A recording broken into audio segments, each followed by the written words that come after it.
আসসালামু আলাইকুম। ডিটি মিডিয়ার পক্ষ থেকে আজ আমরা চলে এসেছি রাজৌর উপজেলার খালিয়া ও কদমবাড়ি ইউনিয়ন ভূমি অফিসে। মাদারীপুর জেলার রাজৌর ভূমি অফিসগুলোতে ঘুষ দুর্নীতি চরমে।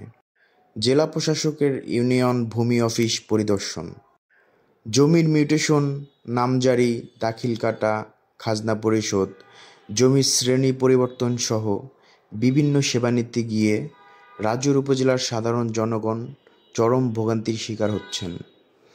ঘুষ ছাড়া কোনো কাজ হয় না, এমন অভিযোগে রাজৌরের সর্বত্র চলছে তীব্র সমালোচনা।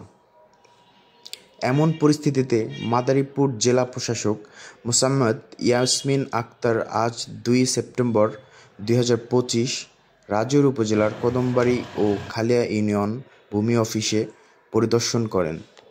পরিদর্শন শেষে সাংবাদিকরা কদমবাড়ি ইউনিয়ন ভূমি কর্মকর্তা দীনেশ চন্দ্র রাজবংশী এবং খালিয়া ইউনিয়ন ভূমি কর্মকর্তা হাফিজুর রহমানের কাছে জানতে চান কী বিষয়ে জেলা প্রশাসক পরিদর্শন করেছেন এবং কোনো অনিয়ম পেয়েছে কিনা, কিন্তু তারা মন্তব্য করতে রাজি হননি।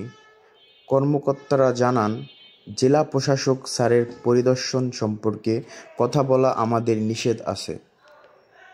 আপনারা রাজৌর উপজেলা নির্বাহী কর্মকর্তা স্যারের সাথে কথা বলেন। স্থানীয় ভুক্তভোগীদের অভিযোগ, রাজৌর উপজেলার ভূমি অফিস সহ উপজেলার 10টি ইউনিয়ন ভূমি অফিসে সেবা পেতে গেলে ঘুষ ছাড়া কোনো কাজই হয় না। মিউটেশন বা খাজনা পরিশোধের সকল সাধারণ সেবার ক্ষেত্রেও টাকা না দিলে হয়রানির শিকার হতে হয়। ভুক্তভোগী এক ব্যক্তি ক্ষোভ প্রকাশ করে বলেন, আমাদের কাজ করার জন্য অফিসে নিয়মিত দৌড়াদৌড়ি করতে হয়। নির্ধারিত ফি জমা দেওয়ার পরেও আলাদাভাবে ঘুষ না দিলে কোনো ফাইলই এগোয় না। অন্যদিকে সাধারণ মানুষের দাবি, জেলা প্রশাসকের এই পরিদর্শনের মাধ্যমে দুর্নীতি, ঘুষ এবং অনিয়মের চিত্র স্পষ্টভাবে উঠে আসবে এবং কার্যকর ব্যবস্থা নিলে জনগণের প্রকৃত সেবা পাবে।